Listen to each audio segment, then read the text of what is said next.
You are a certified energy leadership mastery practitioner. What is that? It's sort of a measurement of a person's energy levels. Well, I wonder where I am, baby A. I'm like a 12 on a scale of 1 to 10. Yeah, I mean, you go from like a 1 to like a 15 sometimes in the middle of a podcast.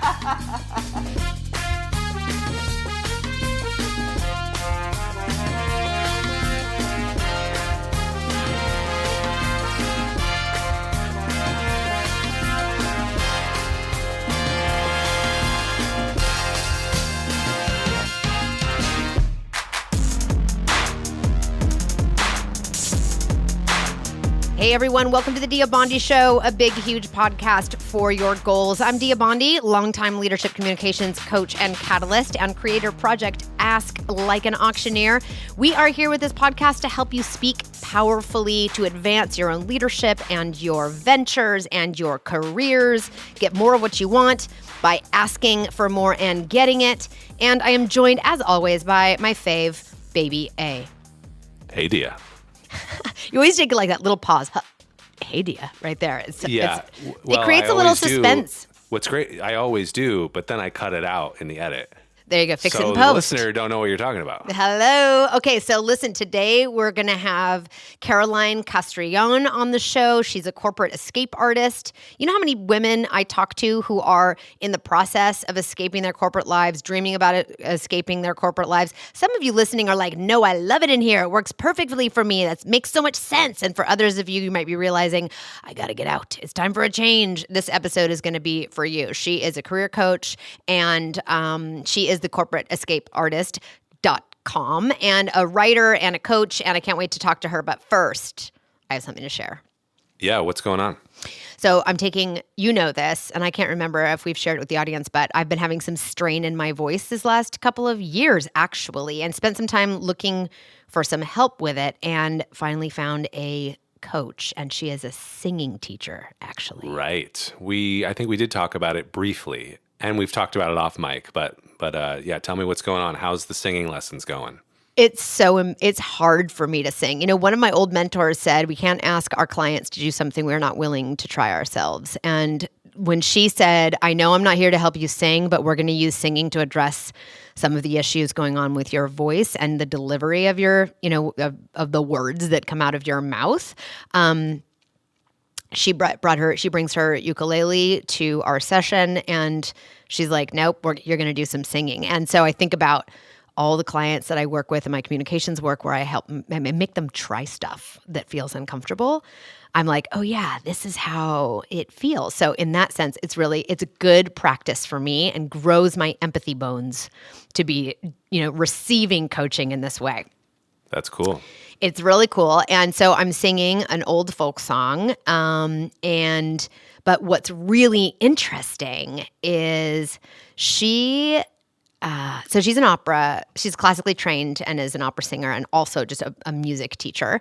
And one thing I learned last week is that I do a lot of glottal stops when I talk. Well, for sure, right off the bat, she was like, okay, not a lot of vowels, you have a lot of consonants. And it's true that I use consonants like, I use consonants like seasoning, it's like where I use it to spice things up, to emphasize things. Like it's where my focus is actually when I talk.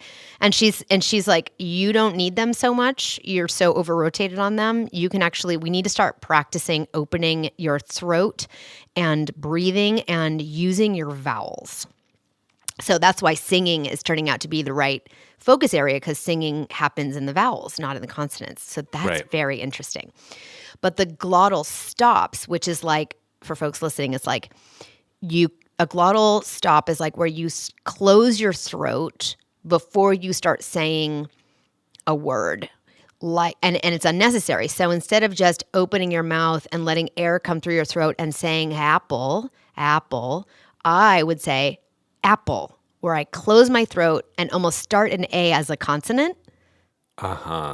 Right. So it's not, I have to come off the mic to do it, but to say something more like apple instead of apple. Instead of apple, it's apple. Right. And glottal stops are in the middle of words too, right? Where they are, but I I use so many of them. It's no wonder my neck, my throat, and the back of my soft palate feels beat up all the time, especially after I give a long workshop. Yeah. So we're doing these crazy, sorry, I interrupted you. What were you going to say?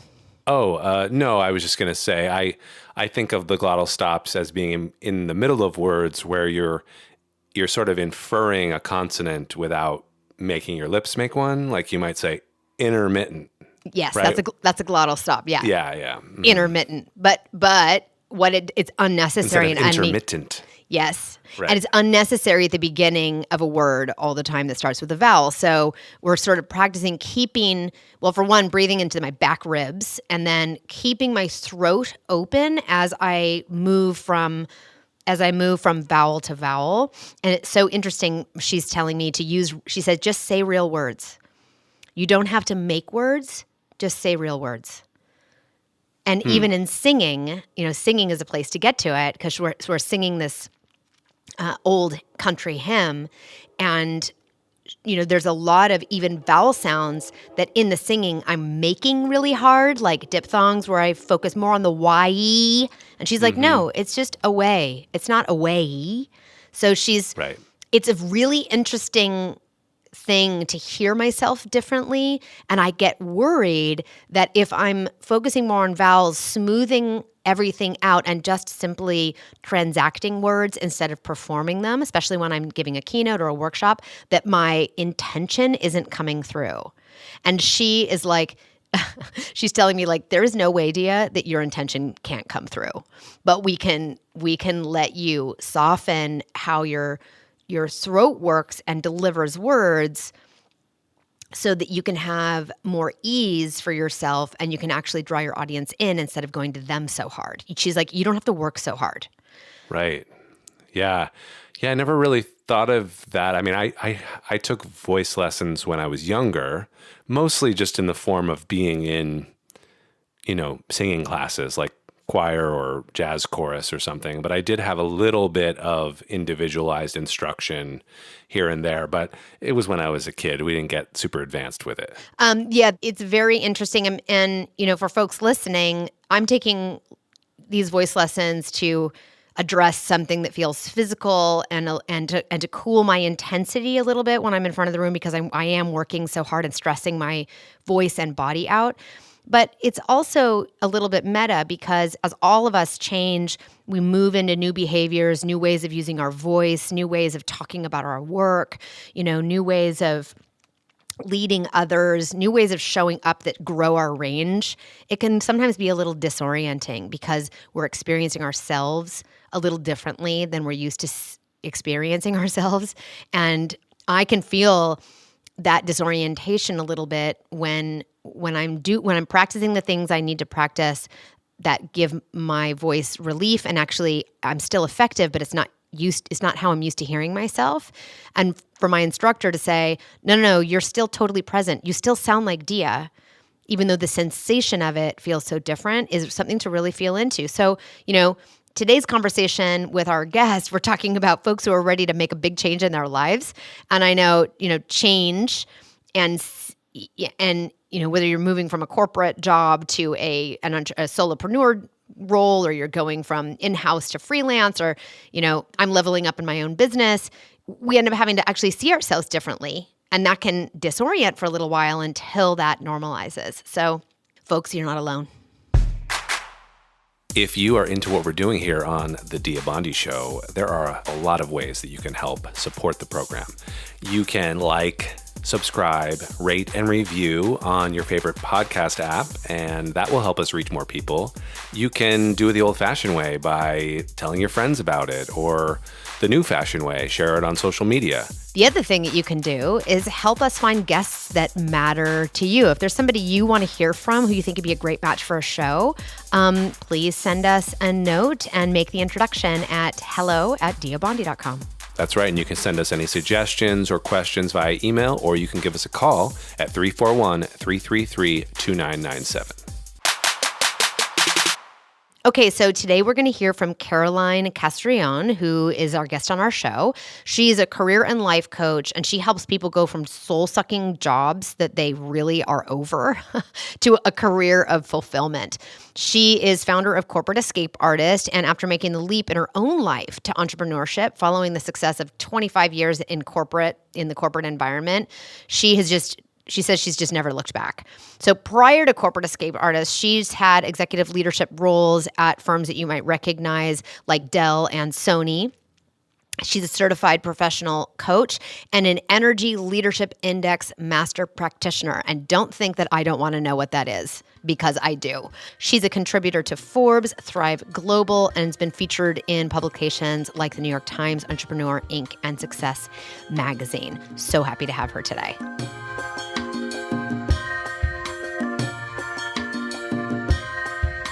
So, Caroline, thank you so much for being with us today. I'm so happy. It's such a bizarre thing to me that we're having this conversation now, because you were the first person to write about Project Ask Like an Auctioneer. I can't believe that. Yeah, I can't believe that.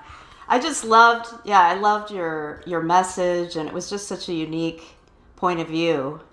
And then when we spoke, I just felt like we kind of clicked, our energies. That's right. And you were the one who said, like, Dia, this is going to be a book. And we are in the process of finalizing the proposal now to go shop it to publishers. So you'll be the first to know when that's actually happening.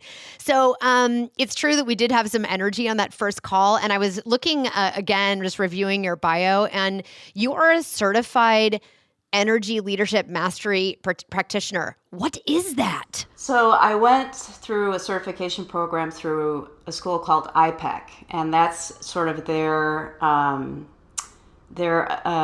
assessment that they use, and it basically it's sort of a measurement of a person's energy levels and sort of where you're at today. It provides a baseline, so when you start working with a client and then you work with them for a few months, you can do another check-in and kind of see, where they're at. Like if they have more energy or less energy. How do you use that in the coaching that you do?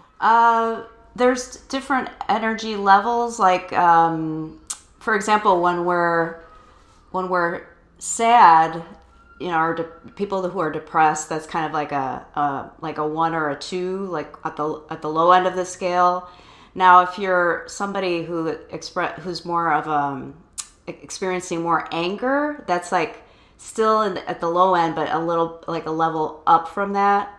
And then, as you progress, it's kind of like, you start seeing the world in a different way. Like when you see situations in terms of a win-win instead of this is mine, I take this away from you kind of thing. It's an even higher energy level. So you use like energy assessments to notice in your coaching where you go next with a client, or whether what you're talking about is having a shift. Yeah. So where they're at today, and then, how the coaching is progressing moving forward. Well, I wonder where I am, baby A. I'm like a 12 on a scale of 1 to 10. Yeah, I mean, you go from like a 1 to like a 15 sometimes in the middle of a podcast. I do, somewhere in the middle of the podcast. I know, and actually, we were talking about before you jumped into the recording, Caroline, that I'm taking some voice lessons to address some voice strain that I have, and I'm actually taking lessons from a singer, singing lessons to address talking issues. And she's like, yeah, you can bring it way down, Dia. Actually, way down. So funny. Yeah, I mean, she just got this new mic that we're using on the podcast, and we did a mic check earlier in the week just to make sure everything was good. And I was like, okay, now give me your "that's really interesting" voice. Yeah. And now give me your "hey, everybody, it's the Dia Bondi Show" voice. Yeah. So what is a corporate escape artist? So, well, that name came from my own experience, and basically, it's me. So, it's somebody who decided that the status quo was worse than the thought of change. So, the way I like to tell my story is I followed the rules. I did what I thought I was supposed to do. I went to a good school, got a good job. Tried to climb the corporate ladder. But the higher I climbed, the more money I made, the more unhappy I felt. And I knew something was wrong when I got the last job I had in the corporate world was a VP position, and it was an awesome job. I mean, it was like a great team. We had all these perks, more money than I had ever earned before. It was close to home. I got all kinds of, benefits, and my family was like thrilled. And I just thought there's something wrong with this picture because I'm feeling really unhappy. And even before I started the job, after I accepted the position. And so that's when I got a coach. Well, not right then, but a few months later. And that's when things started to shift. When I started actually verbally acknowledging what I wanted to change. And then all of a sudden it was like the universe, it's one thing to think about doing something. It's another to actually put it out there and set a goal, either, writing it down, telling people about it, holding yourself accountable. And then it's like the universe conspires to help you and make things happen. And that's what happened to me. So that's when I started down my coaching journey. I do agree that it's one thing to sort of dream about something and, paint a picture in your head. And it's another thing to get into action on that. And, a lot of the folks that come across Project Ask Like an Auctioneer, we talk a lot about confidence. And so often, I don't know how your clients, show up in this conversation, but I have a lot of, in my communications work also, folks really feeling like confidence is a requirement to act. And actually, I found that confidence is an outcome of acting, but yes. And so and I have a question for you a little bit later around that, because getting into action to me, I have a bias toward action. And I both want, folks to have an experience in the arc of their careers that feels like they are, every step of the way and as often as possible in alignment with who they are, and that they're actually in a position where they can take action to move forward in alignment with who they are. So as our audience and your audience, I think I even on your site, you talk about our high achieving professionals. And our audience is as well. So tell me a little bit about their experience, and what do you notice about them, and what struggles do they most often bring to you? What are some of the themes you notice, and what do they bring to you? Well, recently, especially, people are, reevaluating their values and priorities. They obviously want more flexibility. Fulfillment's more important to them. The things outside of salary, it's obviously money is still important, especially if they're the primary breadwinner, but all these other components are playing a greater level of importance in their lives. Things like company culture, feeling appreciated at work.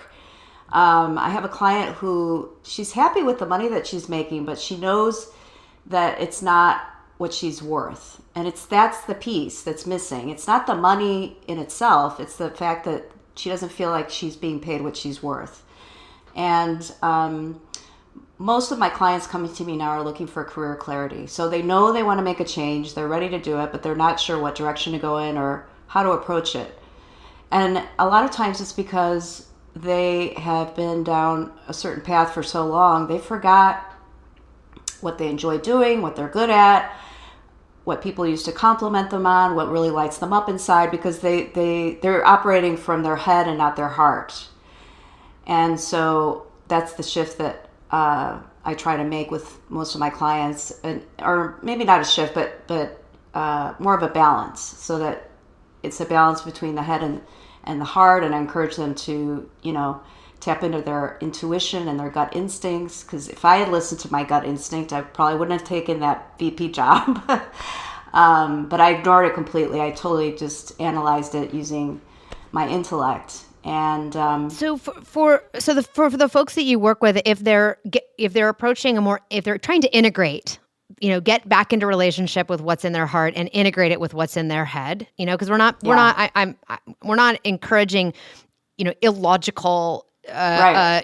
Dangerous decision making. We're talking about integrated, purposeful actions toward a more aligned, set of fulfilling work. So as folks integrate, what surprises them? Like, what kind of things do they realize that are a surprise to them? Is that something that you notice? Yes, right away. Because right away, one of the first exercises we go through is I just take them back to when they were young. what did you enjoy doing? What classes did you like to go to? How did you spend your time? What did you do for fun? What did people compliment you on? What made you stand out? What made you unique?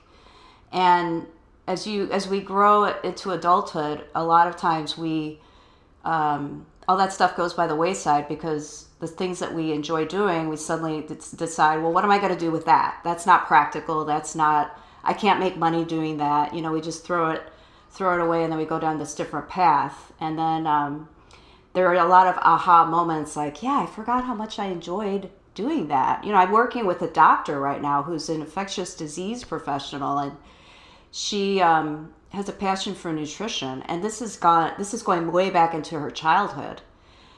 And she wants to kind of, make a career pivot.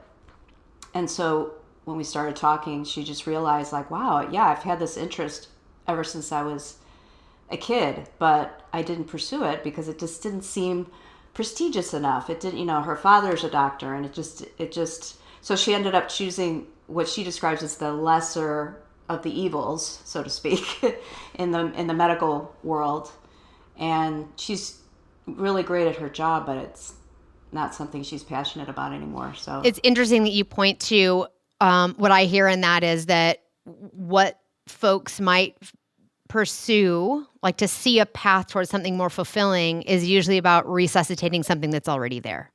It's not about like, I have to be someone else. It's actually, you have to be more who you originally were and are. Like, it's in there. It's not like you have to go find it out there. We have to actually look inward first. Absolutely. That's the first step. It's like the self actualization phase, the self-assessment, digging inside of yourself. That's the mistake a lot of people make. They look outside of themselves for answers. They take tests, they go to therapists, they take classes, they get more certifications, more degrees, more this, more that. It's none of that. It's like, it's all inside of you and it's already there, but it's like teasing it out. It's like peeling an onion. Right. It's not a skill or a piece of information that is outside of your own realm. So when folks realize they want something different, what freaks them out? Well, fear, all of the fears. So fear of failure, fear of what are people going to think? What if I make the wrong decision? The money always comes into play. Like, I'm the primary breadwinner, so I can't make any risky moves. I'm too old. And how do you address these? How do you address them? Because that could feel like a cul-de-sac for folks. Yeah. Well, you just address them one at a time, and you go through that dialogue of like, well, you're not too old. I mean, so using me as an example, I changed careers in my 40s, and you don't have to take a big leap. You could do it in stages. And so people assume that, they jump 10 steps ahead instead of, one of my favorite quotes is, you don't have to see the whole staircase, just take the next step. And that's one of the keys. If you look at the whole staircase, you're going to be totally overwhelmed. It's like climbing a mountain, thinking about the summit, when you do it, little by little. And if folks take the steps little by little, do they find that they end up at the top of the mountain, or do they discover things along this is a yes or no question, bad question, but as they go, do they find that they actually, their next most important or next meaningful step, or the next right step as they see and try to act in alignment with themselves, actually takes them to the river or takes them somewhere else? Like, do they go to the destination they think they were going to, or do they end up somewhere else? It depends on the person. Sometimes they know where they want to go, but they're afraid to take that step. So they need somebody on the journey with them.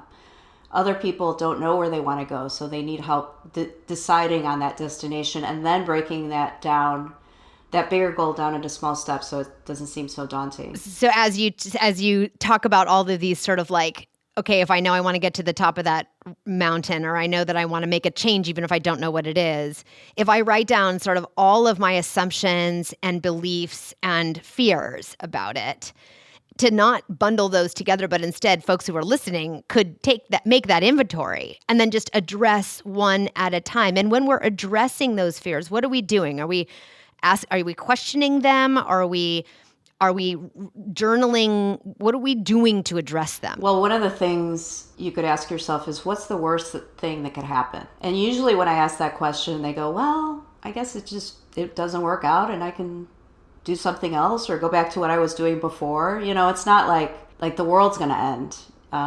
But it's in our minds. Once you start writing, what I would encourage people to do is just write it down, right? Even if it's a simple like pros and cons list, write down the fear and then try to determine, what's the worst thing that could happen. And also, you don't have to just blindly jump. You can take it in stages and also have a backup plan. You can anticipate things like, well, if this happens, I can do this. What I love about that is that you're sort of recognizing how much choice you actually have in that. And that can really, create a stronger sense of agency for us. Like I actually, if X, then I have choices to do one of these 3, 4, 5 things, so that it's never completely out of our hands. I think also in the world of sort of career change, career fulfillment, there's so much narrative about, and then this hit me, and then one day I did this thing, because those are fun, heroic stories to listen to.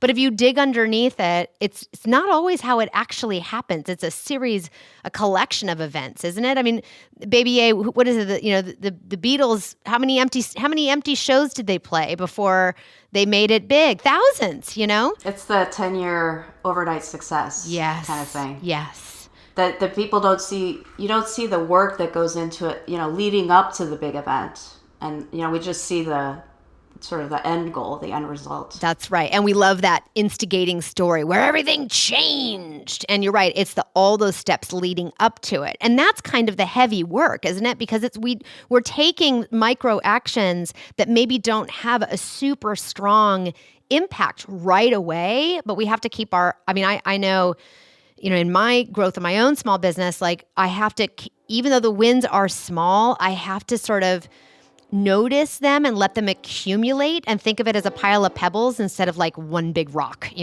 Exactly.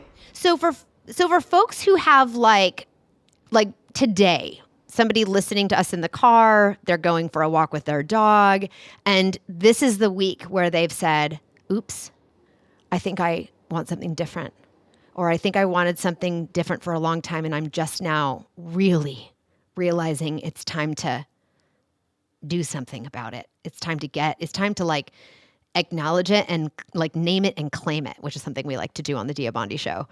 I like that. What is somebody's first thing to do? The very first thing. It's that self-introspection piece. So take time out to decide. Well, first you want to know your why. Why do you want to make a change? Is it because you hate your boss? Do you hate your job? Do you hate the company you're working for? Is it your career? Is it your schedule? It's like, what is it about your life or your job or your career that you want to change, and why? Because that's a very revealing. If you love your career but you hate your boss, then clearly, you might want to find the same position or a better position at a different company, or try to look for another position in the same company. There's different ways to approach it. And then take a step back. The biggest mistake people make is they want to get in action right away. So they start updating their resume and their LinkedIn profile, and all the while they don't know where they want to go or what they want to do. So all of that work that you're doing is just, it's not going to help you go anywhere, because you first have to decide your destination before you know how to position yourself for that role. So getting into that place of self-introspection, finding quiet time, you have to get your mind, finding that stillness of mind in order to find clarity. That's really key. If you're anxious and not sleeping and, all of that, it's going to be really hard to find that clarity. Sometimes when we're starting to write a new story for ourselves about the future, a different, we want the story about our lives to be different, either because we want to be, collaborating with other folks in a certain way. We want to have, we want to elevate inside of our organizations. We want to go into entrepreneurship. We want the story to be different. Like what was important to us before is maybe less important to us now, and we have something new that's important to us, and sort of waking up to that can take a little, like we're changing the narrative of our lives at that moment. So for women who, have told, they have a story about their career, what it means and what's important to them, and now that's changing, how do they, step away from that story they've been telling for so long and create a new one without doubt and without hesitation? Well, it's a process. It doesn't happen overnight, especially if you've been telling yourself the same story for a long time. But it's about changing your inner dialogue and talking to what I tell people is talk to yourself like you would your best friend. Because a lot of times we talk to ourselves internally in ways that we would never talk to a friend, So when they find themselves in a situation, I just reframe it and say, well, if you were talking to your very best friend, what would you tell yourself?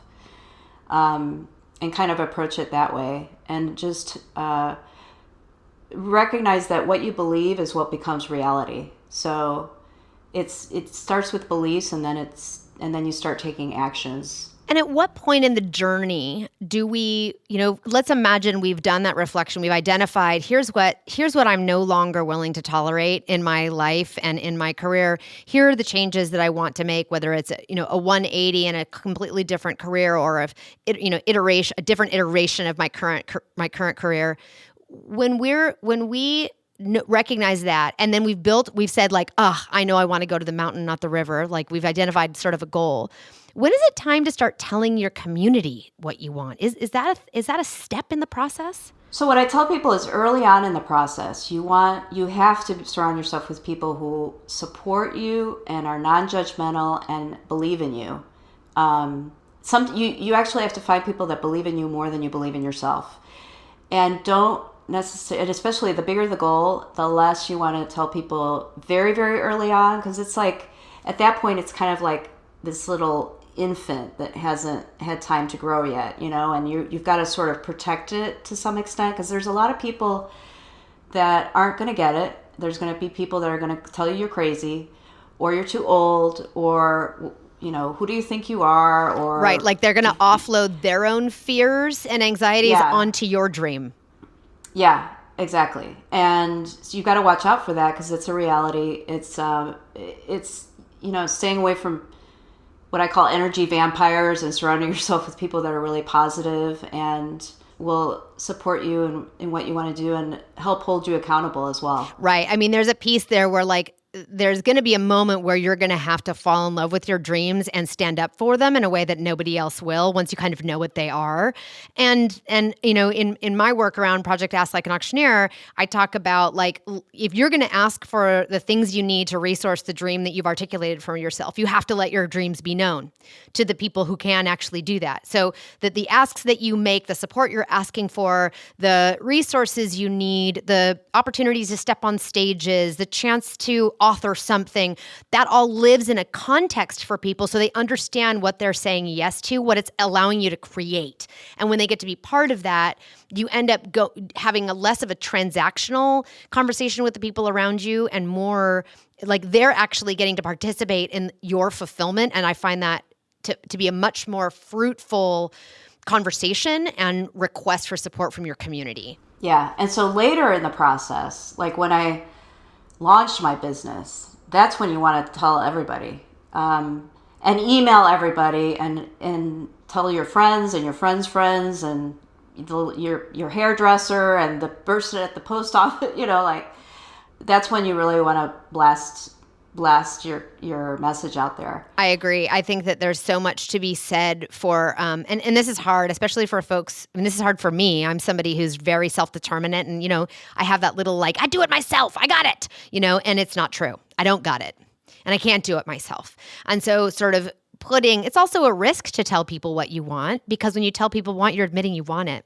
And if you don't get it, there's some vulnerability in that. But, I think that a colleague of mine says that what you start making isn't always what you end up making. And you could say it's okay for us to say we want to make a career change, have sort of a picture of what it might look like, and have it not work out the way you had originally planned, but have it still work out in a way that satisfy the why that you articulated in the beginning, like you mentioned, it's okay to update people along your pathway and help them stay abreast of your changing picture too, isn't it? Absolutely. It's not a straight line. It's a really curly, I don't know if I've seen these images like on Instagram and Pinterest and stuff where it's like, this is what success looks like. It's not a straight line. It's like a really curly, convoluted, kind of thing, because it's sort of like sailing, you're tacking this way and tacking that way, and the wind. That's a beautiful way to say it. Yeah, the winds change and you've got to adapt and be flexible, and that's okay. It's not, you don't have to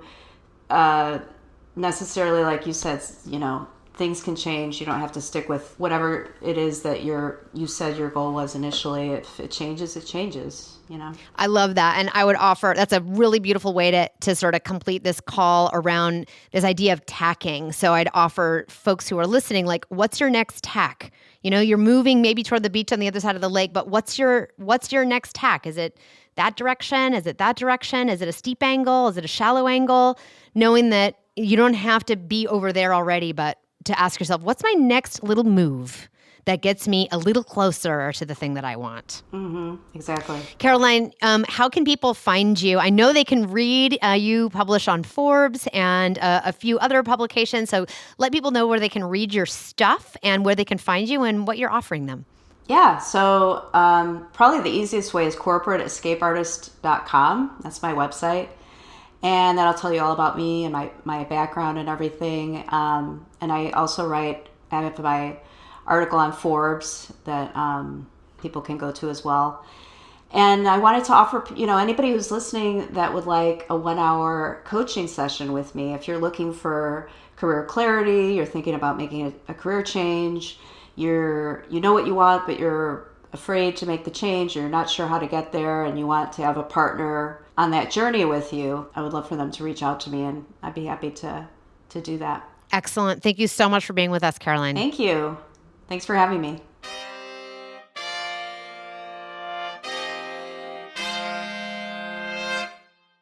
Okay, so corporate escape artist. Yeah. Pretty interesting. I love that term, by the way. Mm-hmm. I think there's so many folks that I talk to who literally feel like they're trying to escape. Right. Like they are trapped. Oh, yeah. And I've had moments in my life where that has been a really significant feeling, Mm-hmm. And I don't work directly with folks who feel that stuck. But I come across it sometimes, and I don't know how you dislodge. The times in my life where I felt that stuck, the way I've gotten out is probably the way that Caroline would say, don't do it that way. It was to literally just pull the plug. Right. Yeah, I don't have any experience even working full-time in corporate ever. I've been freelancing for 15 years, and before that I worked at record stores and played music and stuff. So, well, you've had those experiences with your corporate clients though that have felt, projects that have felt like you wanted to escape. Yes. But the beauty is that they have a timeline on them, right? You're it's going to end. Exactly. I know when my escape time is. Yeah. Yeah. Exactly. When the hatch is going to open. But I think for a lot of folks, that's not true. And there are a lot of trappings that they feel inside of that experience, that it's not just when this is over, then it'll change, or it's just in general feeling trapped. There's a million doors that are locked, keeping them where they are. Yeah. And I can appreciate that considerably. What I liked about what she pointed out in the conversation was when she was sharing around, identify really clearly, what is it that needs to change? Is it your entire career? Is it the job description you have? Is it you want to work for another boss? Is it financial? Because you may want to do it the Dia Bondi way, which is to just pull the entire plug, when really there's only one component that needs to be shaped differently for you to feel less trapped. So you don't have to actually throw everything out the window. Just certain parts are broken. And I think, looking at that is a great way for folks who are listening, if you are one of those folks who feel just that trapped, to start to identify what specifically about your situation are the things that need to change. And maybe you'll find you need to do the Dia Bondi version and just pull the plug. Maybe you'll find that you can make some small changes that change everything. Yeah, so you can quit corporate cold turkey, or there's the little things you can do. Exactly. Those little things can make a big difference. I think I find that even in, when I'm doing curriculum design or I'm doing something, you and I have worked on a bunch of creative projects, like if something's not working, it doesn't mean it's whole hog not working. It could just mean that like, if we start the script right here, how does that change it? Does that all of a sudden make it work? So there's all these like little keys, I think, that we can explore across our lives that can make a difference if we engage them. So it was great having Caroline with us today, and as usual, Arthur, it's so lovely to hear you and see you. As always. All right, we'll see you next time. This podcast is a production of Dia Bondi Communications, scored, mixed, and produced by Baby A. You can like, share, rate, and subscribe at Apple Podcasts, Google Podcasts, Spotify, or wherever you get your favorite podcasts. If you would like my mom, Dia Bondi, to answer any questions about how to make your next big move, call us and leave your question at 341-333-2997. Thanks for listening.